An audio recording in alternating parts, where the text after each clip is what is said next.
Students, आज हम समाज सेतु के 5 नौ विविध क्षेत्रों में पत्रकारिता के बारे में विस्तार से अध्ययन करेंगे। पत्रकारिता में विविध क्षेत्र, इससे हमारा क्या अभिप्राय है? तो हम ये देखते हैं कि आजकल अलग अलग क्षेत्रों में पत्रकारिता की जाती है और उसके लिए विशेषज्ञों की आवश्यकता होती है। तो वर्तमान में समाचारों और पत्रकारिता लेखन का जो क्षेत्र है वो धीरे धीरे बढ़ता जा रहा है और उस धीरे धीरे बढ़ने के कारण अलग अलग क्षेत्रों में हमें विशिष्ट लोगों की आवश्यकता है और इसी के लिए हमें विशिष्ट पत्रकारों की आवश्यकता होती है और उन्हीं को बहुत ज़्यादा आजकल काम में लिया जा रहा है इस बात को। तो हम अलग अलग क्षेत्रों में पत्रकारिता किस प्रकार से होती है इस अध्याय में इसी के बारे में विशेष जानकारी प्राप्त कर रहे हैं। सबसे पहले हम देखते हैं विज्ञान पत्रकारिता। विज्ञान पत्रकारिता के अंतर्गत जो रिपोर्टर है या जो भी व्यक्ति है या संवाददाता है उसे विज्ञान संबंधी बहुत सारी जानकारियां प्राप्त होना आवश्यक है। विज्ञान के क्षेत्र में धीरे धीरे तरक्की होती जा रही है, प्रौद्योगिकी संबंधी क्षेत्र भी बढ़ते जा रहे हैं, जानकारियाँ बढ़ती जा रही हैं। तो हम ये देखते हैं कि विज्ञान संबंधी जो कार्यक्रम होते हैं, विज्ञान संबंधी जो आविष्कार और खोज है और विज्ञान संबंधी जो भविष्य संबंधी जानकारी है, ये सारी चीज़ें हमें विज्ञान संबंधी पत्रकारिता के विशेष पृष्ठ पर ही मिलती है या विज्ञान संबंधी पत्रकारिता के अंतर्गत ही देखने को मिलती है। हम ये कह सकते हैं कि इस विज्ञान संबंधी क्षेत्र के लिए जो रिपोर्टर है, जो संवाददाता है, उसे विज्ञान में तकनीकी पक्ष का ज्ञान होना बहुत आवश्यक है और उससे ये अपेक्षा भी की जाती है कि वो इन सब की जानकारी रखता हो और बहुत अच्छी तरह से अपने उस ज्ञान का उपयोग इस पत्रकारिता में करता हो। विज्ञान में रॉकेट प्रक्षेपण, चिकित्सा क्षेत्र में जो नई नई खोजें हो रही हैं या जो नए शोध वैज्ञानिकों के द्वारा किए जा रहे हैं, इसके अलावा कृषि उत्पाद संबंधी जितने भी नए प्रयोग हैं, जैसे नई नई फसलें उगाना है, किस तरह से उनकी किस्मत अच्छी हो सकती है, तो इन सब के लिए ये सारी चीज़ों को हम विज्ञान संबंधी पत्रकारिता में सम्मिलित करते हैं और ये सारी जानकारी विज्ञान संबंधी जो पत्रकार है उसको होना आवश्यक है। इसीलिए हमने इसे अलग से एक क्षेत्र में विभाजित किया है। अब हम बात करते हैं खेल पत्रकारिता। आपने देखा होगा कि जो समाचार पत्र हैं या हम टीवी पर भी जो न्यूज़ देखते हैं उसमें खेल संबंधी जानकारी हमें बहुत ज़्यादा देखने को मिलती है। लोगों की खेलों के प्रति दिन ब दिन जो रुचि बढ़ती जा रही है या हम ये कहें कि उत्सुकता बढ़ती जा रही है। आप लोग देखते हैं इतने सारे क्रिकेट के मैच होते हैं, इन सब से संबंधित जानकारी प्राप्त करने के लिए हर व्यक्ति बहुत ज़्यादा उत्सुक रहता है। इसीलिए अलग से खेल पत्रकारिता संबंधी प्रश्न चलाया गया है। आप अगर अखबार पढ़ते हैं तो उसमें आप देखेंगे पीछे की तरफ कुछ प्रश्न हैं जो कि खेल संबंधी प्रश्न के रूप में ही या खेल जगत के नाम से ही विभाजित किए गए हैं। तो उन पत्रों में या उन समाचार पत्रों में ये खेल संबंधी कई आपको पत्रिका या मैगजीन भी मिलेंगी, तो उन सभी के अंतर्गत खेल संबंधी जानकारी हमें प्राप्त होती है। खेल संबंधी जानकारी के लिए बहुत सारे अलग अलग नियम होते हैं।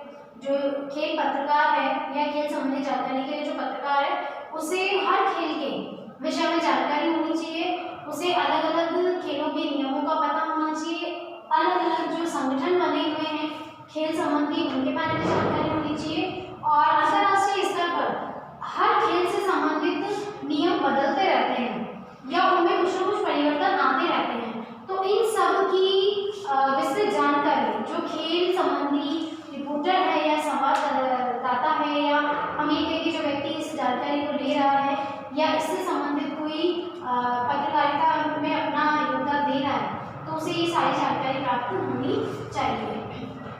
अब हम बात करते हैं फिल्म पत्रकारिता की। फिल्म पत्रकारिता का प्रारंभ हम 1932 से मान सकते हैं। 1932 से पहले इस तरह का कोई पत्रकारिता में योगदान आपको नजर नहीं आएगा। 1932 के समय ये चीज़ शुरू हुई, यानी जो हम कहें कि फिल्म पत्रकारिता शुरू हुई और उस समय सिर्फ कभी कभी फिल्म जगत से संबंधी जानकारियाँ दी जाती थी।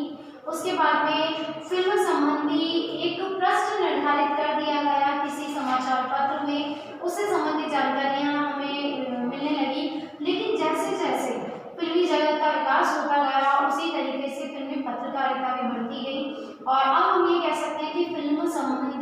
अलग से पत्रिकाएं भी छापी जाती हैं, उनके रिपोर्टर्स अलग होते हैं।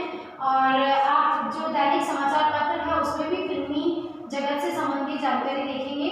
तो कभी तो एक प्रेस हुआ करता था, उसके बाद उसे साप्ताहिक रूप से एक छोटी सी पत्रिका समाचार पत्र के साथ ही अलग से निकाली जाती थी, जो कि फिल्मी पत्रिका के नाम से जानी जाती थी। और अब हम ये कह सकते हैं बड़ी बड़ी मैगजीन्स भी फिल्मी पत्रकारिता से संबंधित छपती हैं। तो जब भारत आज़ाद नहीं हुआ था, यानी स्वाधीनता से पहले अगर हम ये कहें कि फिल्मी पत्रकारिता में किस तरह की बातें थी, तो हम ये कह सकते हैं कि जो फिल्में उस समय बना करती थी वो सांप्रदायिक एकता के ऊपर या फिर लोगों में चेतना जगाने के लिए, जागृति लाने के लिए हुआ करती थी। लेकिन धीरे धीरे फिल्मी जगत का जिस तरीके से विकास हुआ, तो फिल्मी दुनिया का जो योगदान रहा वो ये रहा कि अब मात्र मनोरंजन के लिए ही हम देखते हैं कि ज़्यादातर फिल्में बनाई जाती हैं। तो इस सारे फिल्मी जगत के बारे में हमें जानकारी फिल्मी पत्रकारिता से ही मिलती है कि फिल्मी दुनिया में क्या हो रहा है, कौन सी फिल्म आने वाली है, किसने क्या स्टोरी बनाई है, ये सारी जानकारी हमको फिल्म पत्रकारिता से मिलती है। और फिल्मी पत्रकारिता से संबंधित अलग अलग संगठन भी बनाए गए हैं, जैसे कोलकाता, मुंबई और दिल्ली। इनमें फिल्मी पत्रकारिता से संबंधित संगठन भी हैं और उन संगठनों से फिल्मी पत्रकार जो हैं वो जुड़े रहते हैं, तो उन्हें सारी फिल्मी जानकारी या फिल्मी पत्रकारिता संबंधी जानकारी उन संगठनों से प्राप्त हो जाती है। इसमें जो भी बातें कही जाती है वो बिल्कुल तथ्य सहित होती हैं, आप झूठ नहीं लिख सकते। तो ये सारी बातें पत्रकार को ध्यान रखने योग्य होती हैं। और एक शोध के माध्यम से ये चीज़ तय की गई है या निर्णय लिया गया है कि जो भारतीय फिल्मी पत्रिकाएं हैं वो बहुत ही श्रेष्ठ मानी गई हैं। अब हम बात करते हैं वाणिज्यिक पत्रकारिता की। वाणिज्य यानी व्यापार, उद्योग। तो उद्योग, वाणिज्य और व्यवसाय, इन सब से जुड़े जितने भी समाचार होते हैं वो हमें वाणिज्यिक पत्रकारिता के माध्यम से दिखाई देते हैं या समाचार पत्रों में मिलते हैं। इसके लिए जो रिपोर्टर है उसे अर्थशास्त्र का ज्ञान होना बहुत आवश्यक है। उसके बाद हम ये कह सकते हैं कि उत्पाद की जो आवक है, इसमें अलग अलग शब्दावली होती है, जैसे शेयर बाजार है या धातु बाजार है, इससे संबंधित जानकारी भी रिपोर्टर को होनी चाहिए। और उत्पाद की आवक, खरीद, बिक्री, पैदावार, आयात निर्यात, इन सब की जानकारी भी उसे होनी चाहिए। इन सब के बारे में बहुत ही बारीकी से उसे पता होना चाहिए। और अंतर्राष्ट्रीय स्तर पर भी अगर किसी प्रकार का व्यापार किया जा रहा है तो उसकी जानकारी भी जो समाचार पत्र में लिखने वाला रिपोर्टर है उसे होनी चाहिए। और हम ये भी कह सकते हैं कि विदेशी मुद्रा की दरों का ज्ञान, बाजार भाव का मूल्यांकन भी उसे पता होना चाहिए कि किस तरह से बाजार भाव का मूल्यांकन किया जाता है, किस तरह से विदेशी मुद्रा है उसकी दरें ऊपर नीचे होती हैं। और वाणिज्यिक पत्रकारिता के लिए आप देखेंगे कि समाचार पत्रों में एक अलग से पृष्ठ होता है जिस पर आपको बहुत ज़्यादा जानकारी उद्योग से संबंधित मिलती है।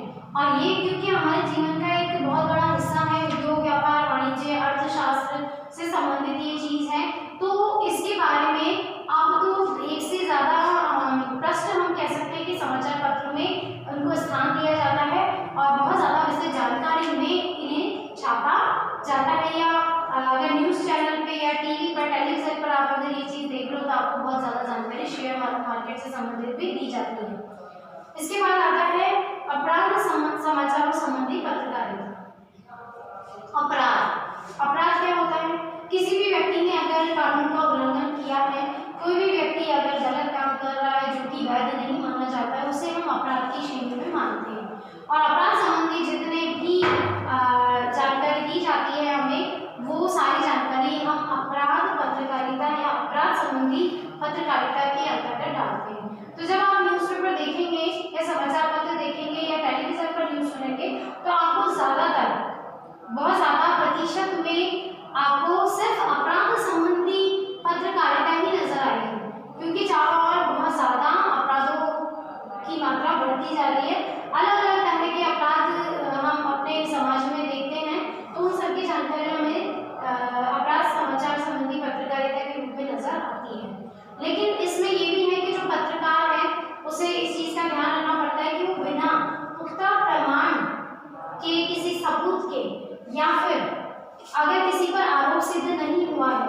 बिना किसी आरोप को सिद्ध किए वो उसे अपराधी नहीं मान सकता और उसी के आधार पर उसे रिपोर्टिंग करनी होती है।